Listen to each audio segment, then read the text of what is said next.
Dr. Caitlin Ryan is an assistant professor of international security at the University of Groningen, which is in the Netherlands.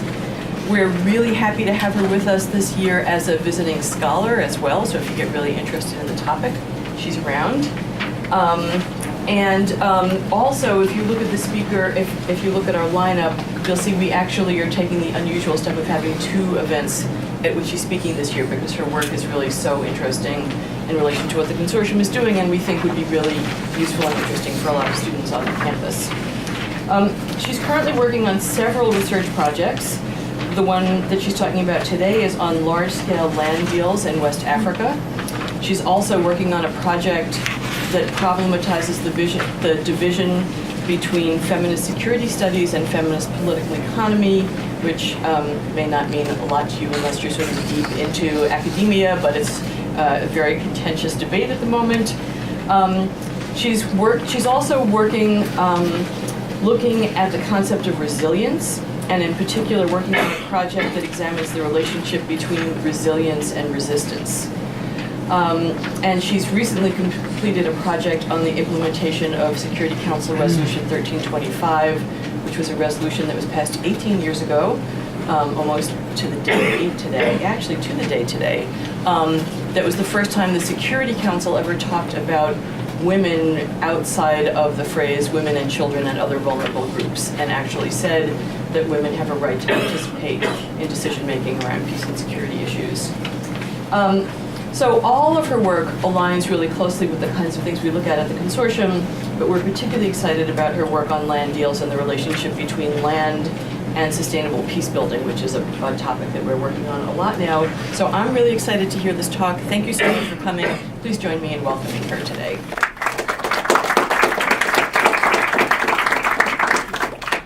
Thanks, Carol, and also thanks to everyone who's helped organize this.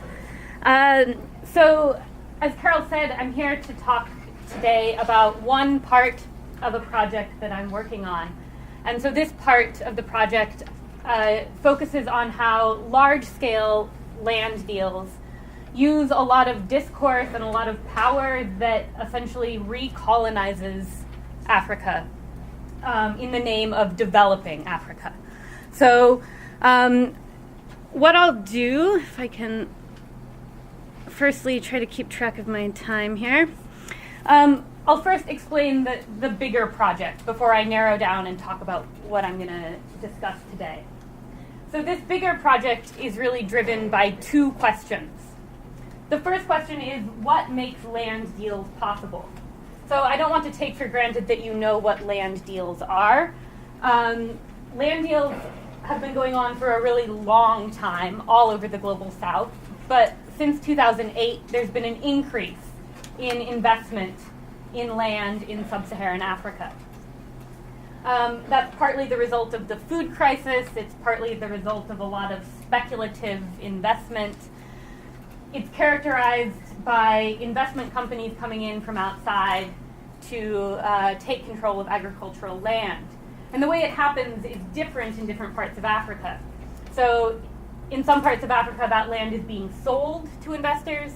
And in other parts of Africa, like where I work in West Africa, that land is being leased to investors, right? So the land isn't being sold, but it's being leased. But it's being leased for a really long period of time, right? We're talking 50, 60, 70, 80 years. And we're talking about enormous plots of land. So anywhere from several thousand acres to 80, 100,000 acres. And this land is being used for different things. So some of it is being used to grow crops like rice or maize, but a lot of it is being used to grow biofuels crops, which is 2 of the deals I'm going to talk about, right? So we maybe some of you know what biofuels are. It's fuel that is produced from agricultural products. So in West Africa, the sort of crop of choice for biofuels is oil palm. You can use different crops in different places. In America, we use corn. So I'm really interested in what makes these deals possible and what makes them possible at a local level, like even within the household, relations within the household. What makes them possible at a national level, How does the politics within the state function to make these deals possible? And what makes them possible in the relations between the state and investing companies, or the state and international institutions like the World Bank and the IMF, who say that the global south needs to bring in outside investment in order to develop. So I'm interested in all of these interactions at play, making these deals possible. But then I'm also interested in what happens when these deals take place, through negotiating them and signing the leases all the way through starting the plantation. What happens on the ground to relationships between people? Relationships within communities, relationships between communities and the state, or relationships between communities and customary authority like chiefs. So these are the two questions that are really driving this project. So my research for this project I did in Sierra Leone. I'll show you the map in a minute. And during the question and answer period, I'm happy to talk about how I actually carried this research out and what kinds of methods I used. But just to tell you briefly, I stayed within one district in Sierra Leone, but I went around to 7 different chiefdoms. So Sierra Leone has a dual system of government, right? So you have customary law, which rulers, customary authorities like chiefs implement customary law. And at the same time, in parallel, you have statutory law, which is law by the state, right? The kind of law that we often think about when we think about law, right? So you have these two systems of authority running in parallel. So I was in 7 different chiefdoms, looking at 5 different investment deals. 2 of those investment deals are for biofuels. One of those is for rice. One of those is for, of all things, organic turmeric, which I can talk more about. That's an interesting deal. And the 5th one is growing mixed seed crops, right? So they're growing crops that they can then sell as seeds to local farmers. But I'll talk more about the methods during the Q&A if you want to know more about that. So I'll just quickly show you a map just so you know what I'm talking about here. So Sierra Leone is in West Africa. Sierra Leone was colonized by the British, but before it was a British colony, it was integral to the transatlantic slave trade. So Sierra Leone has a long colonial legacy, right? And we're gonna come back to this as we go through the talk. And I'm probably stepping out of the camera here, but I want to show you where I was working in Sierra Leone. It's not a huge country, but I was concentrating in one particular part of it, in the northern province. I'm too short, but so I was right around in this area here, in the northern province of Sierra Leone. I chose that area because there was less research done on the land deals in that part of Sierra Leone. So what am I talking about today? Well, the topic of the presentation is recolonizing agriculture in the name of development. And I'm making an argument that this language of development, of needing to develop Africa, plays out in 2 ways in the context of these land deals. And both of these ways that it plays out have really strong colonial legacies, that they're powerful and influential because they rely so much on colonial discourses. So the first is just the way that we, as the global north, the way that Sierra Leone, the way that local people talk about and understand what development is, and talk about and understand how development should look. What does good agriculture look like? And there's these dominant Western ideas about what good agriculture and development looks like. And these ideas are really strongly rooted in colonial understandings of Africa as being characterized by lacking, right? Africa as a place that lacks development, lacks knowledge, lacks modernization. And so then Africa becomes a target for these land deals as a result of this discourse that says that Africa lacks something. Or that Africans have bad agricultural practice, or that Africans have no agricultural knowledge, right? These are really clear narratives that come through in this idea of how to justify this type of intervention. But at the same time, these ideas only work because they're taking place within the context of Sierra Leone, where there are particular ways that power functions, and that that local people also have an idea of what they want for development. And that local customary authorities like chiefs know how to deploy this language in order to convince people to agree to these investment deals, right? So that it's not just these discourses from the global north coming in, but it's also about how power functions from the bottom up in Sierra Leone. So I'm going to talk about both of those things in relation to explaining how these land deals are a recolonization of agriculture. So I think we'll start with this sort of global north narrative. I have two photos here. The first photo on the left is a photo of an oil palm plantation. This oil palm plantation is in Kase chiefdom in northern Sierra Leone. When I took this photo, it was being operated by the Siva Group, which is an Indian investment company. And they're growing oil palm for export. This lease spans across 3 different chiefdoms and is 40,000 hectares in size, which is about 80,000 acres, right? This is a really, really big investment project. And from the sort of discourse and language and the way that we talk about places like Sierra Leone, the World Bank or investing companies from the north would label this plantation as good economic development for Sierra Leone, right? Sierra Leone is emerging from civil war. They need investment. They need economic development. So this kind of a plantation is framed as something desirable because it is bringing modern plantation agriculture to Sierra Leone. It's bringing employment, hypothetically. It's bringing investment money, hypothetically. And this then fits within the idea of what good investment looks like, what good economic practice for Sierra Leone looks like. And the photo on the right, I took a photo of a field that has just been prepared for planting. So people in Sierra Leone, in this region in Sierra Leone, this is what we would call an upland plot, right? So it's not down in a swamp, it's in the upland. So people use these kinds of farm plots to grow mixed intercropping. I have had to learn a lot of language of agriculture to do this project. I'm trained as a political scientist, so I've had to learn a lot about agriculture.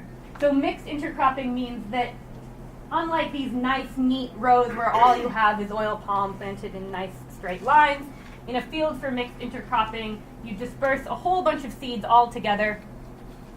So in this field, people are probably going to grow rice, they're going to grow sorghum, millet, maize, sweet potatoes, yams, sesame seed, ground nuts, right? Lots and lots of different starchy carbohydrate crops and vegetable crops, both for eating in the house and for selling. So this field has been cleared through burning. People in this part of Sierra Leone use what's called a fallow rotation system. Tropical soils aren't great, so this means that you don't plant on the same plot every year, right? You plant on a plot for like 3, 4, 5 years, and then you leave it fallow. You leave it to rest for 7 years. But it gets pretty bushy, right? You get it's a tropical place, right? So you get all of these big bushes. So that means that when you want to use a plot again that's been fallow, you have to clear it. So people use in-field slash and burn to clear their fields. So this picture represents what the World Bank, what the government of Sierra Leone, what the global north would say is bad farming. It's messy because you don't have nice, neat rows of crops. It's not modernized because you're not using equipment or machinery, you're using manual labor.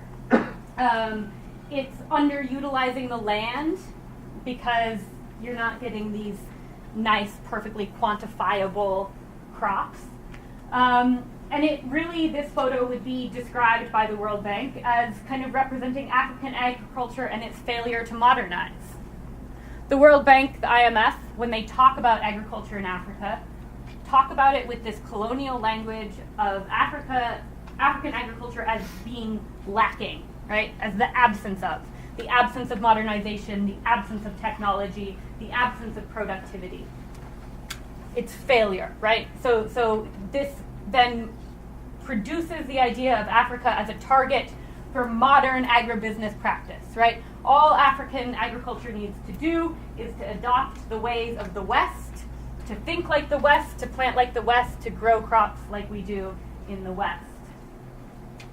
And this to me, I think, is the first way to start thinking about how development gets used and justified as a way to recolonize African agriculture. And so, like I said, this is the language of the World Bank, but the government of Sierra Leone really takes up this language of the World Bank. And this is unsurprising, right? Because the government of Sierra Leone is under all kinds of pressure in terms of the conditionality of the loans that they have from the IMF. The government of Sierra Leone is under all kinds of pressure to increase their GDP, to be seen as doing what the global north, what the West wants them to do. So it's unsurprising that the government sort of takes up this language of the World Bank. You might not be able to read all of this, but we're just going to talk about what this is saying here. So this is taken directly from a government PowerPoint presentation that's trying to attract the kind of oil palm investment we saw on the other slide. So the first thing on this slide talks about the availability of land, right? This is really typical, that it talks about that there are 7.2 million hectares of land in all of Sierra Leone, and of that, 5.4 million of them are suitable for agriculture.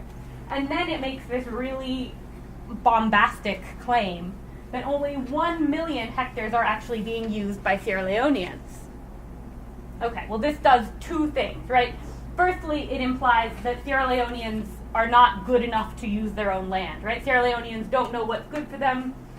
They've got all of this unused land, right? They're underutilizing their own space.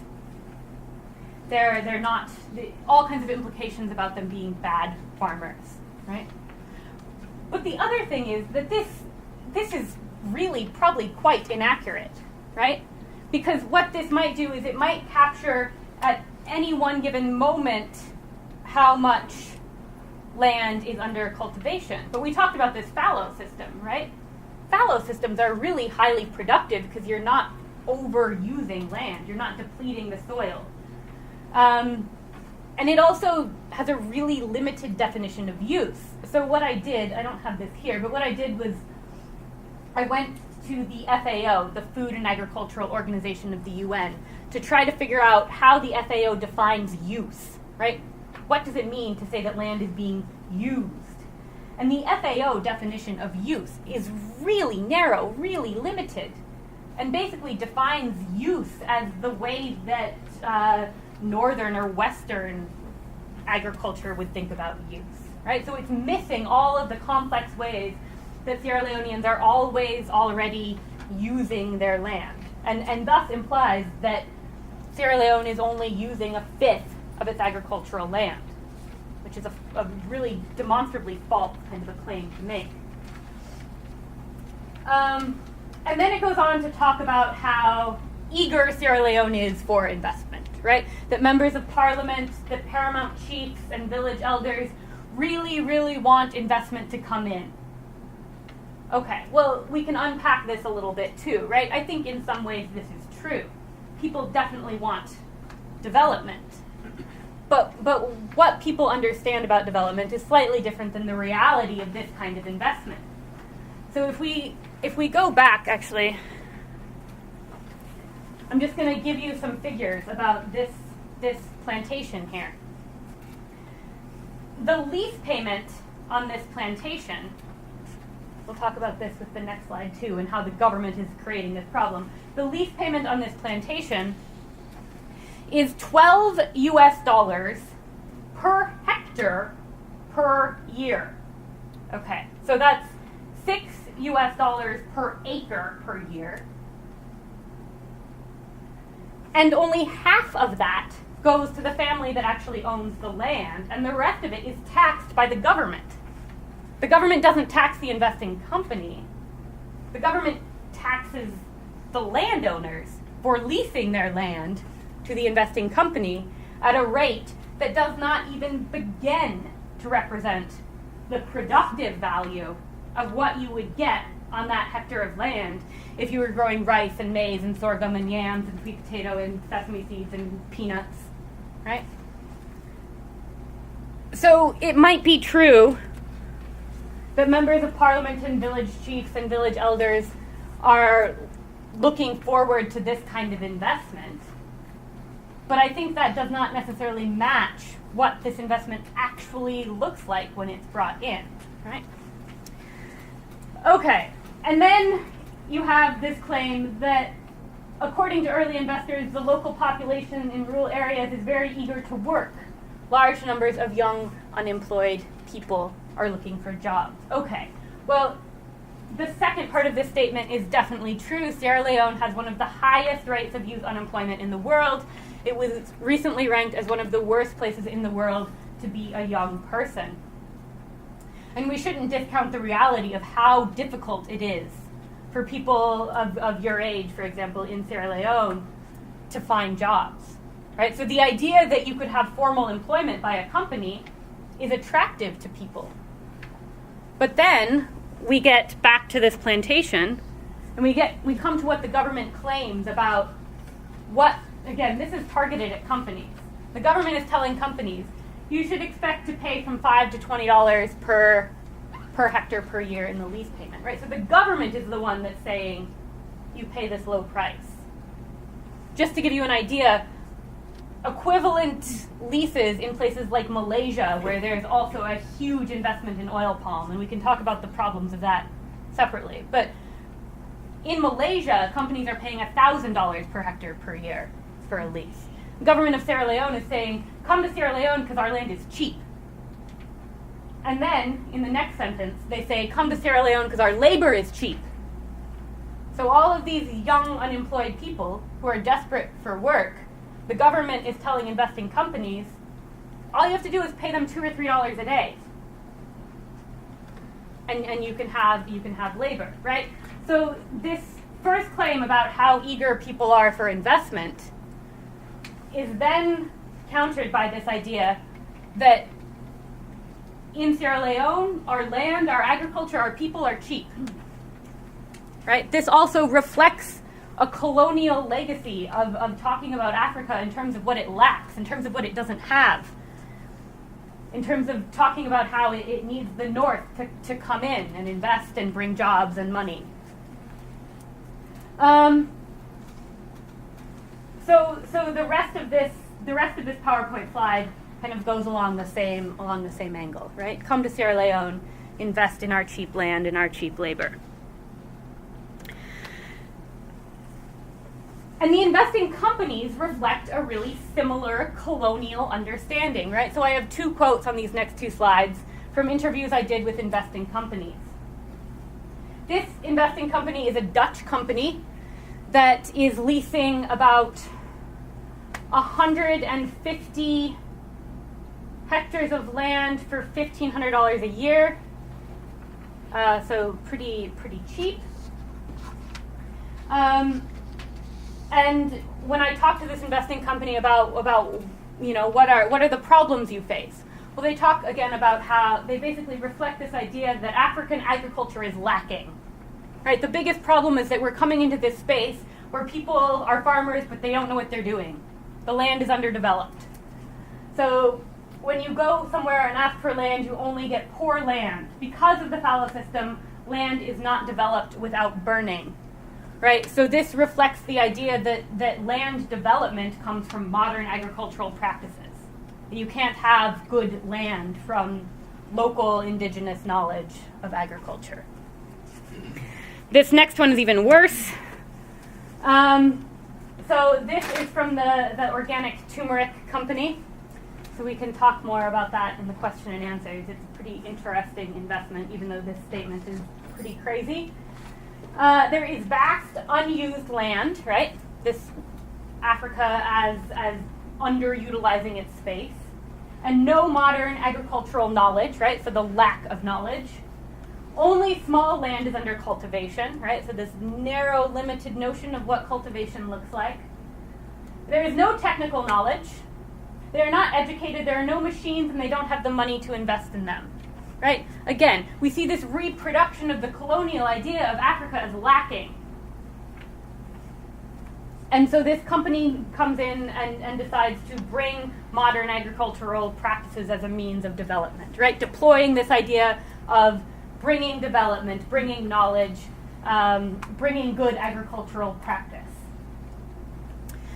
Okay, so I think that hopefully from these slides, this helps make the first part of my argument, right? That agribusiness is using this language of underdevelopment that reflects colonial legacies to try to justify bringing modern agribusiness into Sierra Leone, right? That we see this at the level of the World Bank, we see this at the level of the government, and we see this reflected in the ideas of the investing company. So what I want to do now is then think about how development works from the ground up, right? How do local people think about development?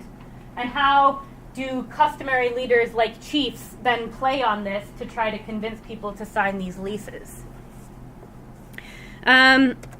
So the first thing I want to do is define a concept that I'm going to use, just in case you haven't heard of this concept before. And this is a concept called patronage. So the first thing to say, before I say anything else, is that patronage exists in every system, right? It's not that patronage is some problem in the global south. Patronage exists everywhere.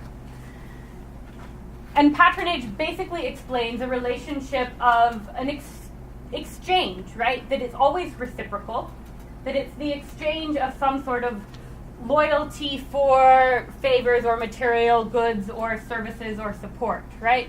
So you have this, it's not that the clients are only giving to the patrons, right? In turn, the patrons have to provide for the clients, right? So it's this reciprocal agreement. And patronage is pretty influential in Sierra Leone. And there's a lot of reasons for that. Some of the reasons for that are pre-colonial, resulting from the way that land ownership, land tenure functioned in Sierra Leone prior to colonization. Some of the reasons for that are colonial. I don't know how much you know about British colonial practices, but the British used what was known as indirect rule when they colonized places in Africa.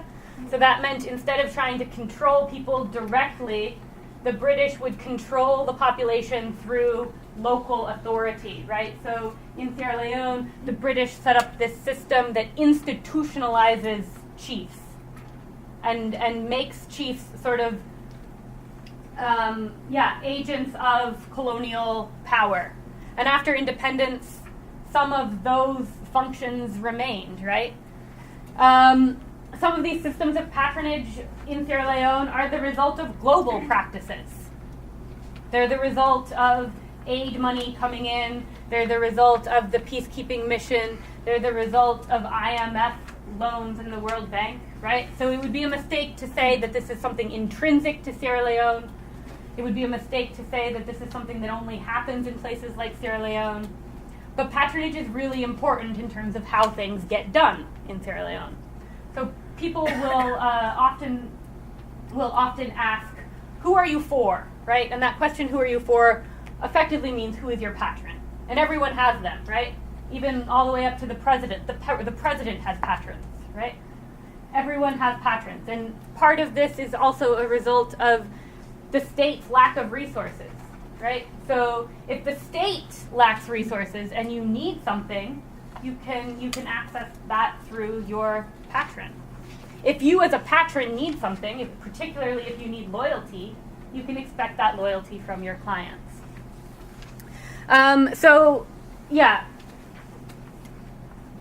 This guy, Matt Utas, talks about patronage in terms of talking about big men. And it's a highly gendered term, but it's effective. And it's a way of describing patrons, right? Particularly powerful patrons. So Utas talks about big manatee, which I think is a great term, fun to say. Not manatees as such. So it forms social webs, right? These social webs are not cemented. They're always in flux. right? If you're a patron, you have to work really hard to keep your clients. If you're a client, at any time you can shift your loyalty to another patron. Loose social webs. Okay, so let's talk about some of what people said in communities that I visited. And let's talk about how that reflects this desire for development and how this then allows investing companies to come in. So this is from a chiefdom where there's an oil palm investment. And when we asked people why, in this community, when we asked people why the investing company was allowed to come in, why did you sign the lease, why did you agree? When a stranger asks for land, right, so a stranger is anyone who cannot trace their patrilineal descent to the original inhabitants of the village. We can talk more about that in the Q&A. When a stranger asks for land, we ask what they have in return, right? In other words, you never just give somebody something, right? Reciprocal arrangements of exchange of goods and services and loyalty. When a stranger asks for land, we ask what they have in return. They gave us the promises for development, so we thought it was good to give the land. So these companies come in, usually with a member of parliament or a paramount chief, and they say, if you give us your land, we'll bring you development. And people interpret that as being, we'll bring you schools, we'll update your houses, we'll bring you jobs, we'll rebuild your mosque, we'll build you a dry store where you can keep your rice or your grain. We'll build you roads, or we'll bring you electricity. Sometimes these promises are made explicitly, like we'll bring you X, Y, and Z, and sometimes they're just implied, right? People hear this idea of development, and they think of these things that they would like their community to have. In Baque Loco chiefdom, they wanted to convince us for giving the land for lease and doing goodness in return. So we also heard a lot of people talking about how the company was here to do us goodness, which also reflects these ideas of patrons and strangers, patrons and clients, right? That if a stranger comes in and you are the patron, if you give that stranger something, that stranger has to give you goodness in return. Right? This is something that has a lot of power in Sierra Leone outside of these investing companies, that you expect strangers to do good to you if you do something for them. So it's this idea of exchange, right? We're gonna give you the land, you're gonna do us goodness. And these ideas are really powerful as well because of the bigger patrons, right? The bigger men, the chiefs, the members of parliament who bring these companies in with them. So we asked this question in Bure chiefdom, who came here first, right? Who was the first one to come in here and ask for this land? The stakeholders from Mangay, they are still in Mangay, right? So a district town. And when they're talking about stakeholders, they're talking about big men, more powerful people from the family clan or powerful chiefs when they're talking about stakeholders. They are more educated. They are more of a stakeholder than us, right? In other words, they're a big man. We had no power to reject the deal because they are our leaders, right? So this in return reflects that the community is in some way a client of this other big man, right? So this big man comes in and asks for something, and because of the reciprocal agreement that you have, you give the land and you don't have power to say no. And this is also reflected here from Marampa chiefdom. When you have a brother who is more exposed, who is more out there with the big people, and says, I brought you something very important, you just accept. Right? So again, this idea that the development, it's not just a claim to bring development, it's a claim to bring development that's being brought by a big man, right? By a big person. So this then allows the companies to come in, to deploy chiefs or members of parliament to ask for land in a way that people have very little power to refuse. Of the 20, well, we went to 33 communities, 26 of them had land under lease. Of the 33 communities we went to, only 2 had refused to give land. And they suffered consequences as a result of that refusal, right? So when companies come in, the fact that you have these big men asking for the land, but also the fact that people do want jobs, people do want schools, people do want water wells or improved housing. And they think of companies coming in as bringing this kind of development, right? Company comes, they owe us something. So this means that this language of development being brought by these big men is really effective. People agree. Even if people regret it later on, people talk about this negotiation process mostly as a matter of, we wanted this, right? We were happy when the company came because we thought this would elevate us from poverty. This would bring us development. We would get electricity, or we would get housing. So I'm not sure I want to wrap up soon, but I want to just wrap up by talking about what African agriculture does not lack. Right? We talked about how this language of lack is constantly deployed, and I want to end by talking about what agriculture in Africa does not lack. African agriculture is characterized by ingenuity, finding extremely creative solutions to extremely pervasive problems like unpredictable rainfall. African agriculture is characterized by hundreds and hundreds of years of innovation. It's not innovation that's developed in a laboratory, it's innovation that's developed within fields. People are developing all kinds of varieties of rice, crossbreeding different varieties of rice that taste better, that are drought resistant, that are good for different things. African agriculture is characterized by incredibly, incredibly hard work. Agriculturists in Africa are incredibly hard workers, right? It is not characterized by a lack or a deficit or an absence. It is characterized by this ingenuity, by this creative problem solving, by innovation that is just not recognized as such because we tend to think of agricultural modernization as these nice, neat rows of oil palm, right?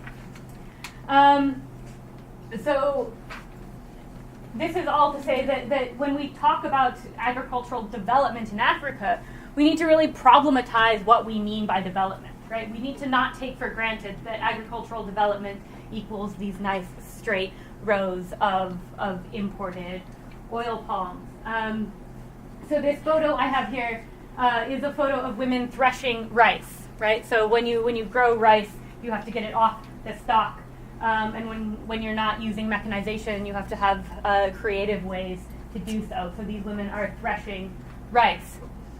I want to make sure that we have enough time for questions, so I think I'll end it there for now, and would be happy to hear any questions, comments, grievances, critiques, anything at all. So thanks very much. Yes, your name, please. Hi, my name's Nick. I'm a student here. I had a question that was more just like to clarify so I understand. Oh, sorry, we're also giving you a mic. Oh, thank you. So my question was, who are the original property holders? Like, it was more about the status of property rights in Sierra Leone. Like, is it more communal property rights, or is it more like in the United States with individual property rights? That's a great question. So property rights in Sierra Leone vary depending on where you are in the country. Most of the country is under communal customary rights. So that means that land is owned by families for the most part, right? Like, and when I say family, I mean like what we would probably consider to be a clan, right? Like not like 5 or 6 people, like 30 or 40 or 50 people. And then land is distributed within that family every year to different people who want to farm it. And it's also distributed to people from outside who want, like, so if you're not in a landowning family, you can still access land for farming by approaching a landowning family and asking for land. This is renegotiated every year. So almost all of the land in the rural area, right, which is basically from the Freetown Peninsula out, is held under this type of customary familial tenure. And then in the Freetown Peninsula, where British colonialism had its strongest hold, right, typical of a British colonial system where the center of power is in one place. On the Freetown Peninsula, land is held in individual tenure, right? So individuals own titles and deeds to land. But yeah, great question.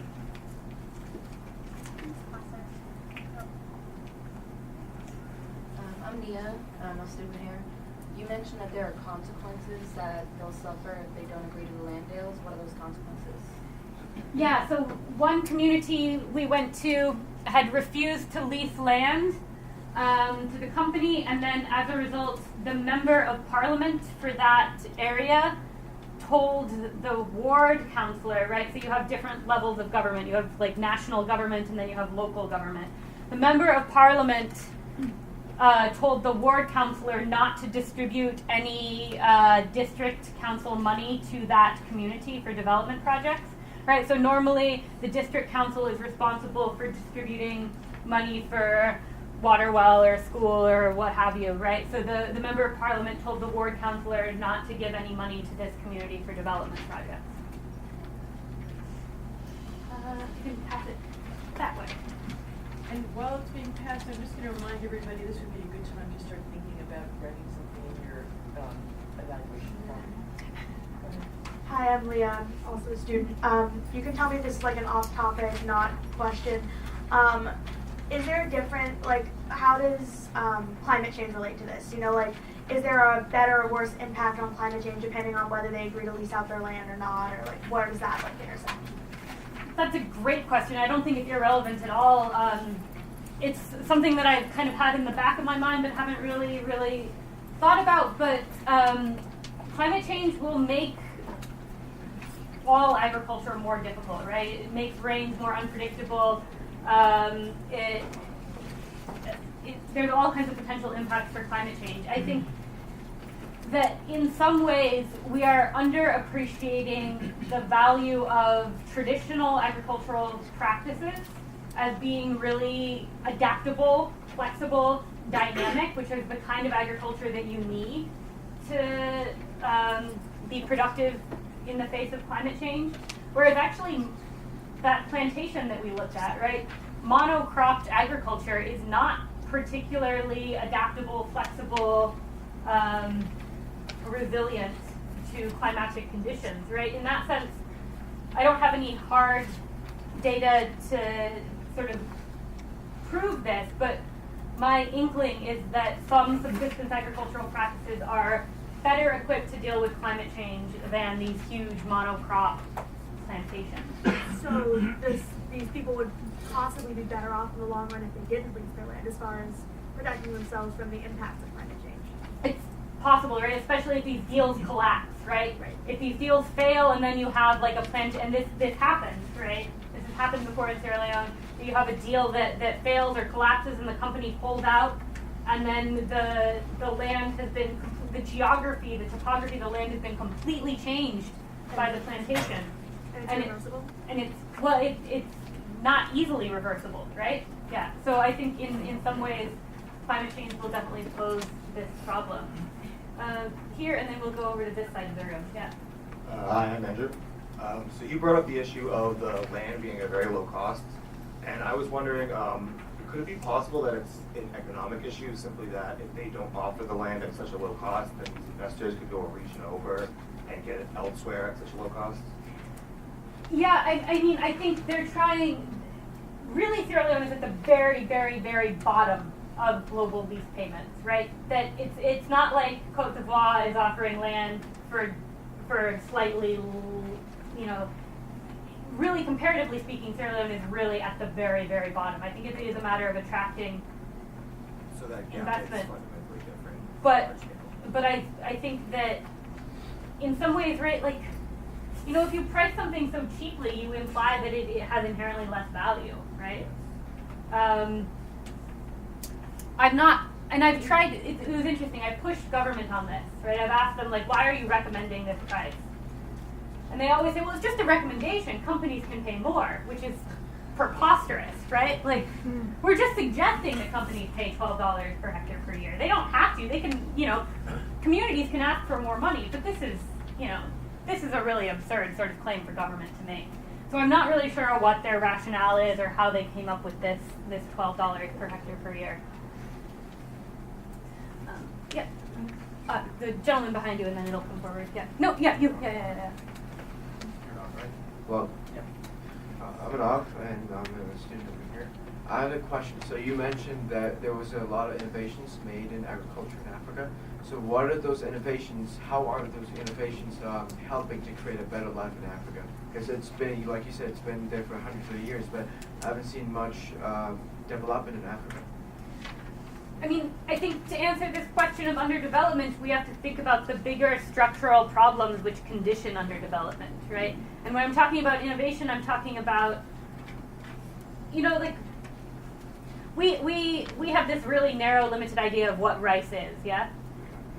Or what varieties of rice or bananas or anything that we have this really super narrow idea, yeah? And they're almost all biotech now, right? Bioengineered. But the point is that African farmers have been engineering varieties of rice in the field for a really long time, right? So they have different seeds that they'll plant depending on what they think the drought conditions will be like in that year, depending on like the slight difference in elevation of the plot. So, and all sorts of techniques in terms of how harvesting is done, how planting is done. We don't see it, we don't label it as innovation because it falls outside of this like strict definition.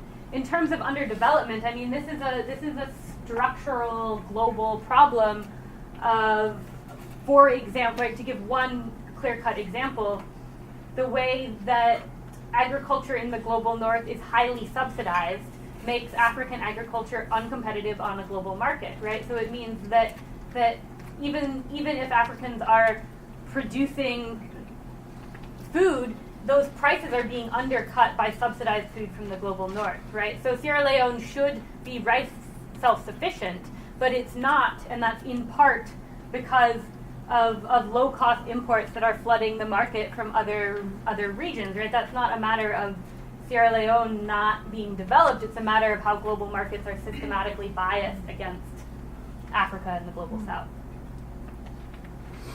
I'm Esther, and I'm sorry. Oh. I'm Esther, and I study the Kikuyu in Kenya. And in Kenya, women are the primary farmers. Is that true here? Yeah, well, that depends on whether you ask a man or a woman. So men in Sierra Leone will claim that they're the primary farmers because they're the ones that clear the land. So they do the brushing and the burning.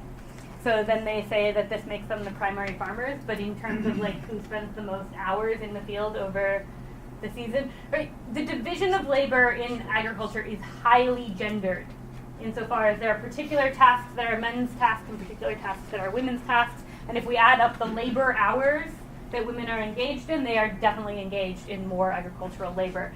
If you ask men, they will say that they are the primary farmers because they're the ones that are doing the brushing and the clearing. So that depends on who you ask. Yeah. Well, it sounds to me like the men are the primary destroyers and the women are the primary creators in this particular system. My name is Nick, and I'm an undergrad chemistry student here. And what I want to hyper-focus on is biofuels. Where exactly are the, and also to tie in with the climate change question a couple of people ago, where exactly are these biomasses being shipped to? Where are they being exported to for further processing? And what are the end products? Are we looking at biodiesel, or are we looking at ethanol, or a mix?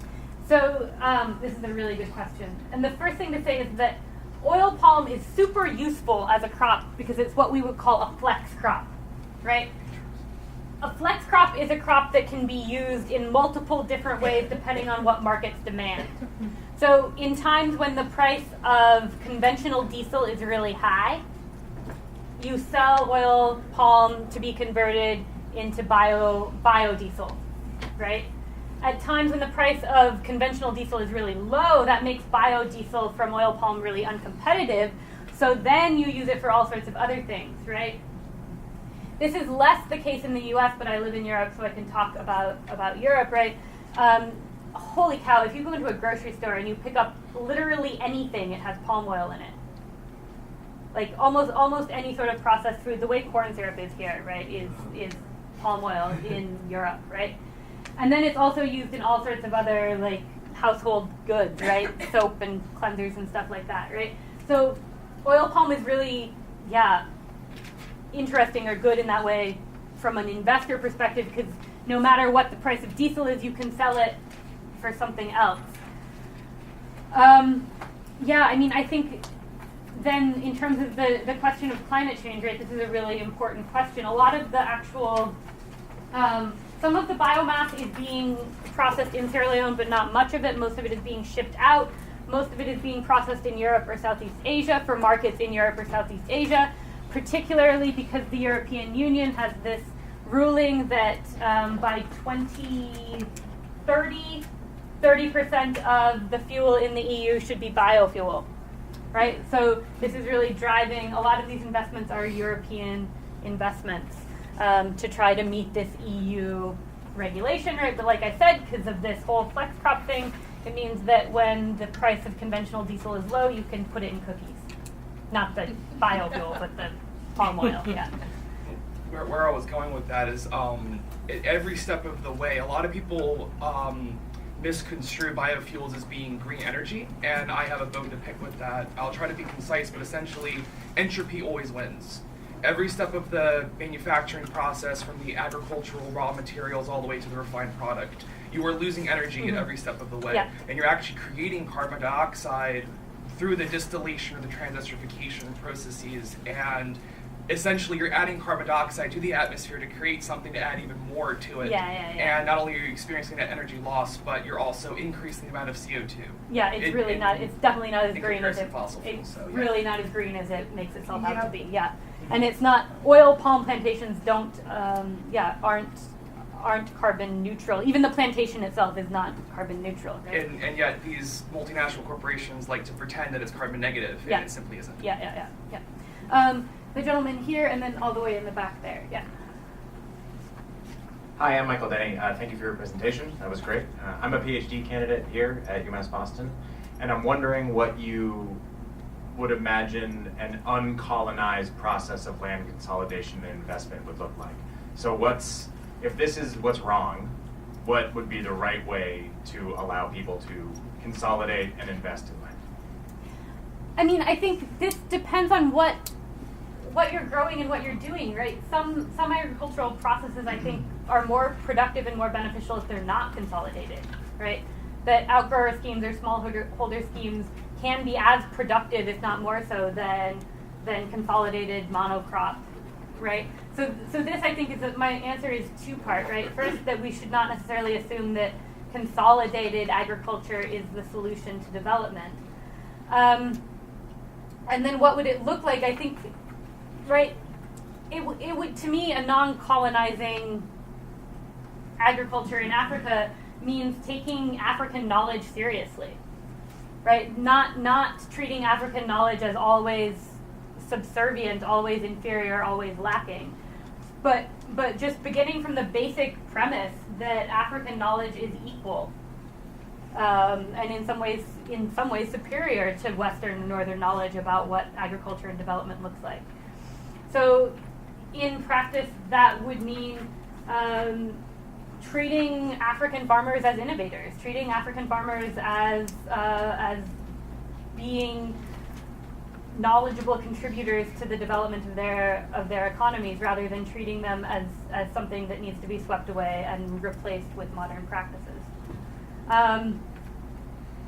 So I think there are some schemes that are successful in doing this, particularly, like I mentioned, like outgrower schemes, smallholder schemes can be done in a way that values African agricultural knowledge, and to me that is more sustainable, not as colonizing or not colonizing, and ultimately a better representation of how agriculture can contribute to development. Thank you. If you can, all the way to the back.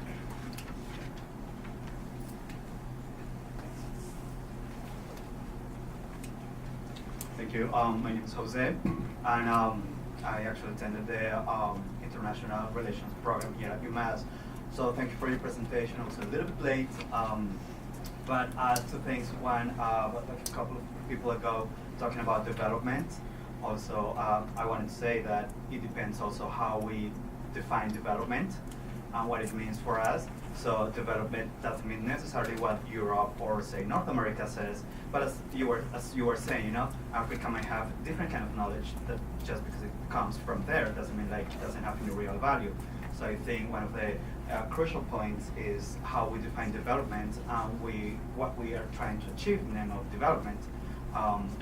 From what I've seen, most of it is economical development, which is the capitalist system. Mm-hmm. So that's one of the things. And the other, I was wondering, I can see how the investments, say in Europe, can modify the agricultural and the development in Africa. But say emerging countries such as China or India, do you have any maybe like idea of where this is going to, or you know, what is the impact that say China is having in Africa as they need more raw materials? Thank you. Two really good questions, right? Firstly, the first being a comment, right? I totally agree. Like part of the problem here is a really limited understanding of what counts as development, what development is, what development looks like, right? We need to have a much more pluralistic understanding of development, and acknowledge that it's not just a matter of growing Sierra Leone's GDP, right? That this is super myopic and really problematic. The second question, right, not all of the companies I looked at were from Europe, right? So I kept mentioning it, but easily the most interesting company was this organic turmeric farm, which I mentioned. And this was started by it's a Bangladeshi company. And the Bangladeshi company came into Sierra Leone to invest in this organic turmeric farm, of all things, because of the war in Sierra Leone, and because after the war, the UN had a huge peace-building mission in Sierra Leone, right? Long-term, really high number of peacekeeping forces in Sierra Leone. The largest contingent of peacekeeping forces were Bangladeshi. And so this general in the Bangladesh army went back to Bangladesh after the mission ended and told a bunch of higher-ups in Bangladesh that if they wanted land to invest in for agriculture, that they should go to Sierra Leone, right? In some ways, this investment is better than other investments that I looked at, and in some ways, it's worse. But the point is that in many ways, it's still replicating, right? That quote that I had.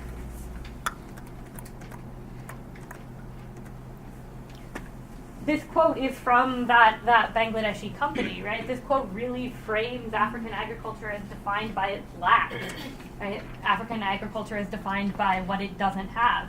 So this is from a company, another global south, is interesting, right? It tells us something, that this is not just a problem of how white people from Europe view Africa, but this is a broader problem of how Africa is seen globally as you know, like a place of absence.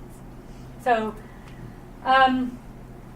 there's not, Chinese investment in Sierra Leone is mostly in mining, so I can't comment on the Chinese in particular, but you know, that one of the biofuels companies until recently was run by an Indian company, right? So it's not just European countries that are investing. Yep.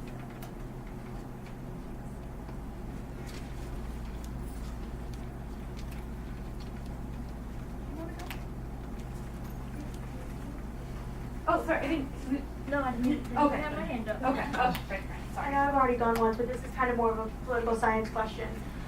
So it seems like right now the national government of Sierra Leone is kind of invited, you know, is letting these companies kind of like exploit the people.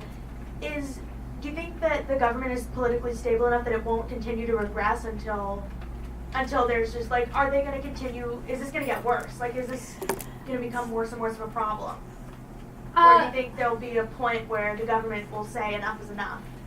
So the Sierra Leone just had elections in March. The opposition party came into power, right? Sierra Leone has two major political parties, not unlike another political system. So the opposition party just came into power. there seems to be these moves where the government, for example, stopped forestry concessions, right? So timber concessions, the government halted them. The new government halted them a couple of months ago. I'm a little bit skeptical, a little bit cynical about the reason behind that. Was the reason really because these concessions were highly exploitative and marginalizing and bad for the environment? Or was the reason to sort of shift the flow of patronage benefits from these concessions to the new government? Which is to say, there is some problems with corruption that happen in the state, that happen outside the state. I don't think I have a good answer to that question. I'm a little bit cynical, but at the same time, there also comes a point where these investment deals could be destabilizing to social order, and I think if that becomes the case, the government would have an interest in shutting some of these deals down to try to maintain the peace. So, yeah, I don't know if that directly answers your question. No, we'll see how it goes. Yeah. Yeah. I have another more technical question. So you were talking about how one of the things that attracts companies to Sierra Leone is low cost of labor, like $2 to $3 a day for wages. What are comparable wages in Sierra Leone, say if they went and got a different sort of job? Or are there even is wage labor even common? Wage labor is really uncommon. So about 65% of the population is employed outside of the formal economy, right? So wage labor is really uncommon. So that price reflects kind of what the bottom share of the population is making in the informal economy anyway, right? It's not an improvement over what you make in the informal economy as such. So I think what your question is getting at is are you better off taking this job for $2 or $3 a day with the company than if you're in the informal sector? And the answer is no, not really, not necessarily. It's probably about the same. So I guess follow-up question would be why do people take those sort of jobs if they have better options? It's maybe a matter of thinking that, in some ways I think it's a matter of being misled, insofar as often these companies will promise that these contracts are long duration contracts, like we're going to employ you for the year, and really they only employ you for 3 months.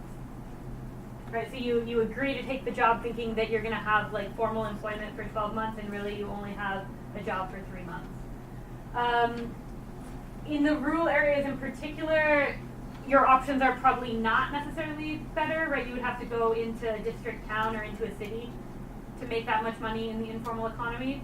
So people maybe take them because they don't want to leave the rural area. I think it's also the idea that it sort of is the reproduction of the idea that formal wage labor is always inherently better than informal labor, right? Whether or not that is actually the case, but this is sort of, this idea gets reproduced in the discourse. I don't know if that answers your question. And then I think, we'll probably take, this is probably the last question, unless there's another burning question, because I think you guys probably, there's one more over here. So regarding this quote, I feel like the methods that they are speaking about are kind of agricultural revolution methods, which are directly correlated to the development of the economy in the country, along with obviously the Industrial Revolution and revolution in the medicinal fields. So what I'm thinking is that quote they're not trying to say it's inherently bad what they're doing, but it could be improved in an economic sense. It could be more efficient per square acre, per dollar, so and so. So, this is what that idea is reflecting, but I don't know how accurate that actually is, right? That if you look at the productive value of a hectare of mixed intercropping, the productive value is not necessarily worse than the productive value of a hectare of just monocropped rice. And there's been some studies that supported that in Sierra Leone in the 80s that suggested that indigenous agricultural practices were equally as productive because they were tailored to the specific area in a way that monocrops. Would that be included with like labor and time costs? Yeah. Yeah. Thank you. Hi, my name is Katie, and I'm an environmental science student here at UMass, and I'm actually really interested in this exact topic and what is like the corporate colonization of people and land in the name of agriculture. But my question is essentially, so with monocropping, of course, we see that in this situation especially, corporate agribusiness is directly contradicting indigenous knowledge or like local knowledge that has been developed over generations and generations and their agricultural practices.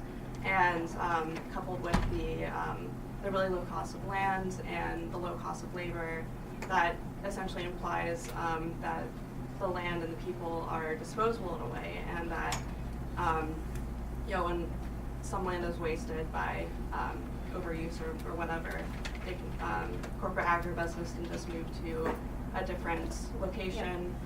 Yeah. So in your experience and your research, have you seen this specific use of land through monocropping impacting local ability to produce enough food for subsistence? Yeah, and so what I can say the most definitively and statistically, right, in terms of the methods I use, what I can say I found was statistically significant was that communities with, there is widespread food insecurity in Sierra Leone, there has been for a long time. This predates companies.